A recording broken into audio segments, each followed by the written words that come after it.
let's get into it. Okay. Let's talk about OtailO. We see ourselves as a holistic end-to-end post-purchase. We literally can tell you how many carbon emissions you can reduce. OtailO is it's a mission.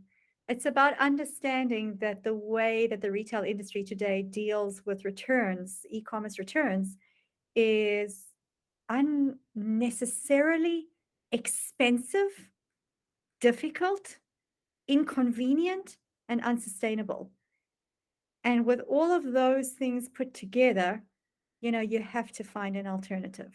Our intention was always to bridge between online and offline with the return as a trigger, to create a massive ecosystem with the return as a trigger. We have to challenge the status quo. And OtailO was born from that.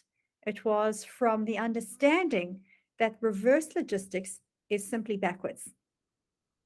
And I definitely see us as the forebearers or the pioneers of what I call circular returns. The circular returns, the whole concept of really returning it forward, that is our whole mantra. Reverse logistics is not just reverse, it's also backwards, upside down, not right, going in the wrong direction, and it doesn't really make sense. It's not that we don't need reverse logistics, we absolutely need it, but we need to do it in a way that is clever and sustainable. And that's what our objective is. So let's break down the topsy-turvy world of reverse logistics. What we're essentially doing is we're extending the omnichannel experience, or we're providing the omnichannel experience for those who don't necessarily either leverage their dedicated stores and or know how to leverage their franchises and their multi-brand retailers, etc.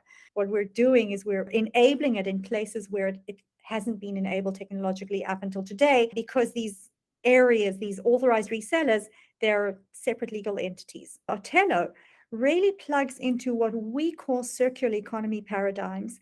And it basically says, when you get an item that you don't want to keep for whatever reason, we want to give you the option to return locally. When I say return, we actually look at every single item and we say, like a fingerprint, a return is unique. If an item is broken, let's try fix it locally. If an item can be resold, let's try resell it locally. If an item needs special attention for whatever reason and it needs to be refurbished or it needs to be recycled, let's also lock into the local partners to do it. So it's more than simply sending everything backwards. It's really a funnel of sorts that looks at every single item and says, what is the smartest and most sustainable decision that I can make here? And it's an engine that is crunching all the data together and saying, for this item to the left, for this item to the right, for this item straight. And whatever happens, the resale of the item, if that is the given path, is in primary market prices and not necessarily secondary market prices, because we tap into authorized resellers of the brand. So it really is a very holistic solution, looking at every single return and the best possible second life or even next life for that item. We add two new players into our system. Okay, the first player is the shopper themselves. And the shopper themselves, they are the receivers of this item. And the calculation of what to do with it happens when the shopper decides to make the return. The run-of-the-mill portal enables you to decide that you want to make a return, and then it takes the item and tells you how to handle it. What we do over and above the portal, or really behind it, is we put this engine. So the receiver, who is the shopper, this is completely transparent and seamless to him or her. They simply decide that they want to return the pair of jeans, okay? And then we say, the pair of jeans, let's examine this. And I'm going to jump a step ahead and I want to talk about the data. How do we examine it? We examine this based on multiple criteria. shipping costs, handling costs, the distance the item will need to travel if it goes back to the to the returns warehouse, sustainability impact of this item. What is the item? What is the SKU? Has it been returned in the past? How easily can it be resold if it were to be resold? There are endless criteria. Some of them are dynamic and in real time, and others are drawn from static locations and static reports and that we can actually find. And all of these things come together with three main objectives. Number one, to reduce the logistics costs and the logistics, in brackets. Two, to reduce carbon emissions. And three, to upgrade the customer experience. So when we've done this crunching with all of this available data, and it is a smart engine, what we basically say to the shopper is, you know what? Either you can return via carrier, or you can return to these authorized places. Okay, it's all built in. So our portal will actually show you where you can return in your area. We will not show you a place if it's not in your area. We will not show you a place if it's inconvenient. We will not show you a place if there is no authorized partner locally. Okay, so this is all there. And even this is this is the beautiful part.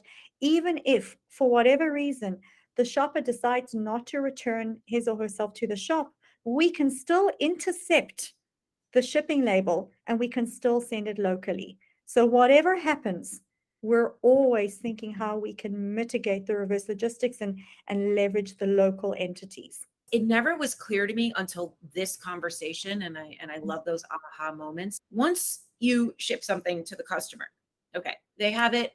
Now they're actually part of your company. If the product is to be returned, they're basically in your organization because now they have a piece of your revenue. They control some of your P&L. And it's unbelievable that all that P&L money goes out into these disengaged people. Currently without OtailO. Disengaged. I don't care. I'll return it. I'll do whatever. But if you treat it right and you approach it the way you do, which is you're part of us now, we want to manage this together. The retailer is also like, I've got to protect some margin here, keep them engaged so that they help me. You asked about authorized entities. What we're simply doing is we are leveraging an existing legal relationship and providing the technology to enable these franchises, multi-brand retailers, etc., to become extended return, inspect, and resell spots. So not only are we improving the return journey, we are also expanding the ecosystem. Do you feel like your competitor is Happy Returns? I definitely feel that Happy Returns is a competitor in the sense that they fundamentally, like us, believe in the bought online return in-store model. We both understand that shoppers prefer not to deal with couriers and post offices, etc.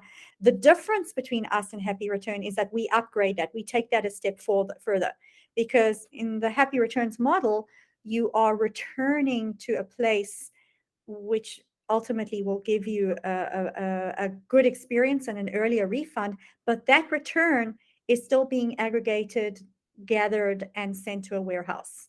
In our model, the return stays where it is, and it can be resold locally within that place in which it's being returned. It's the first mile of the return is also the last mile in our model. It's done. It reaches the store. It can now be placed on the shelf and it can be resold.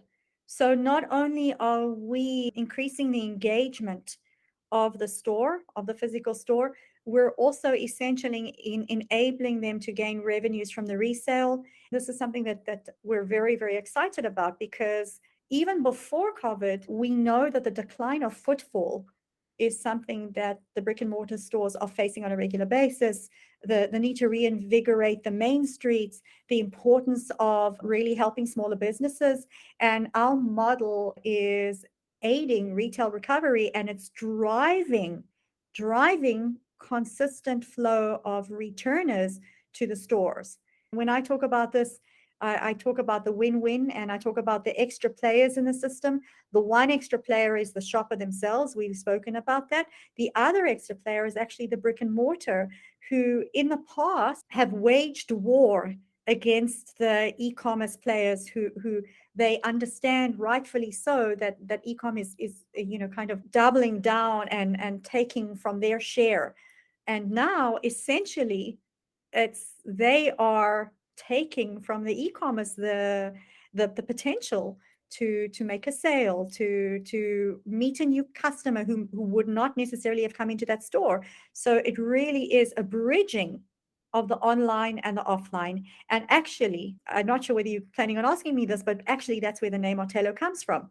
Because the name OtailO is, we get asked about this very often because it's not one of these intuitive names, but the name OtailO really has these two O's on either side, and they stand for online and offline. And in the middle, you have retail.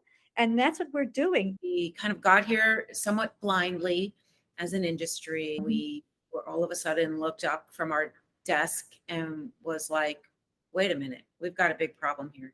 Maybe we knew it, maybe we didn't, but the good thing is the customer's demanding better solutions. So your customer wants more. Serving the planet. This is a massive undertaking. I want to thank you. This was a fascinating conversation, and I can't wait for everyone to learn about OtailO.